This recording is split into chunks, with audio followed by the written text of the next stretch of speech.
Okay, this is how to do a basic trading profit and loss. You asked me to upload one with audio based on what we had in class. So here I think is the same question that I did before.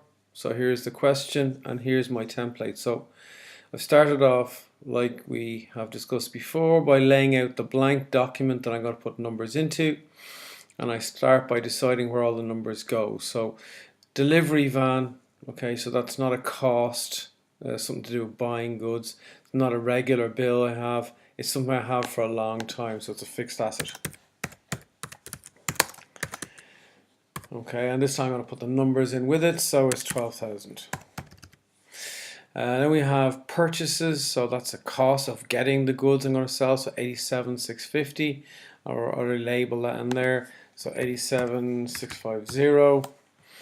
Then we have electricity, 1980. So well, that's not something I have, or a bill that I owe, or a way I paid for my business. Oh, electricity is an expense. It's like a regular bill.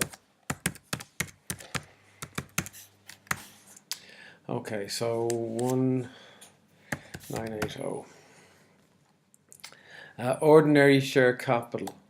Where does that go? So that's not something I have that lasts a long time or a short time. Oh, it's a way I paid for setting up my business. 180.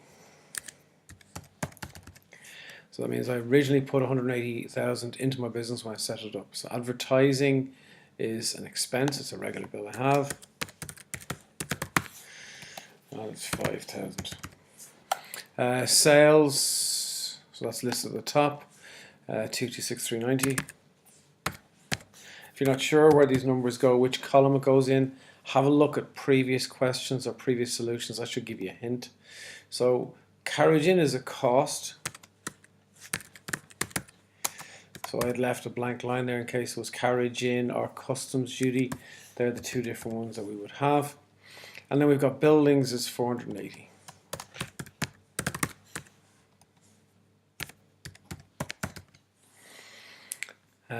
Cash 450. So something I have for a long time. Something I have now that I'm going to use up fairly soon. So I won't have it for very long. And it goes in the first column. So that's current asset.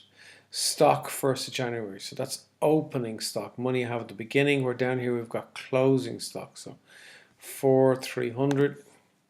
So these are the goods that we had at the beginning that I've spent money on last year, but they're going to be included in the cost of goods sold this year because we're going to sell them hopefully this year. Bank overdrafts, that's money I owe to the bank because I spent too much, so that's a liability, it's money I owe.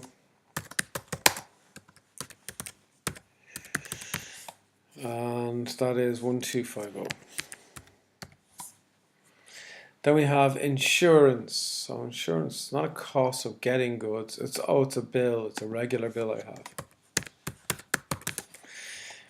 So I spend money on insurance all the time. 4,390. And then we've got mortgage, which is the way I finance my business, the way I paid for my buildings. And mortgage is 190. Okay. And then the last we have down the bottom is closing stock 2760, and that's also going to be a current asset. You could almost put closing stock in here as a current asset the same way as we had this at the beginning when we set up the question, because it's going to happen in every single question that you have. Okay, so let's do our maths now. So I'm going to add up my goods available. I'll take away from my goods available, I'll take away my closing stock. That gives me a gross profit of the sales figure minus cost of goods sold, so 135,330. Then I'll add up all of my expenses. So that's my electricity and my advertising and my insurance. My net profit then is the gross profit up here, take away my expenses. So that net profit is kept in the business, so it's a way of paying for the future of the business. So we bring it over here to finance by, and we're going to call it retained profit. So it's all the money that's been saved in the business, and that number is the 123,960 there. So under fixed assets then, we're going to add our delivery van and our buildings. Just move this over so we can see it a bit easier. And we have our cash, so adding up our current assets. So we put our current assets in this left column, and we add them up and put the answer in the middle column. Current liabilities do the same. In this case, we've only got one current liability, but if we had maybe creditors, which could be another current liability, that'll be put in here. So now we're going to work out working capital. So working capital is when I take my current assets and current liabilities away. So